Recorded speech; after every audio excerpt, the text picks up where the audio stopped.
Hello my dear students, welcome you all to Mahi tutorials. Today in this video we are going to discuss about the female reproductive system of frog. So let us quickly begin. The female reproductive system in frog consists of a pair of ovaries and a pair of oviducts. Ovaries primary sex organ होती हैं जहाँ पर ovum का production होता है.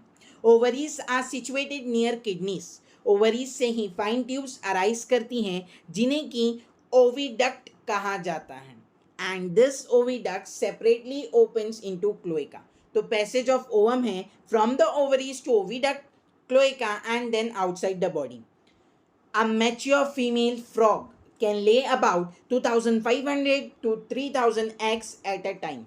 Frogs में fertilization external होता है और water में होता है. Frogs में indirect डेवलपमेंट होता है इन्वॉल्विंग द लार्वल स्टेज जिसे कि टेडपोल कहते हैं. Tadpole undergoes metamorphosis to form adult. Today we have completed the entire part of the frog given in your NCERT in detail. I hope you have understood each and every concept regarding the frog very clearly.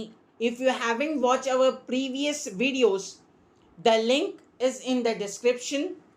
Make sure you watch each and every videos of the frog. Thank you so much for giving your time and thank you so much for being with us. See you all with the next quick revision videos.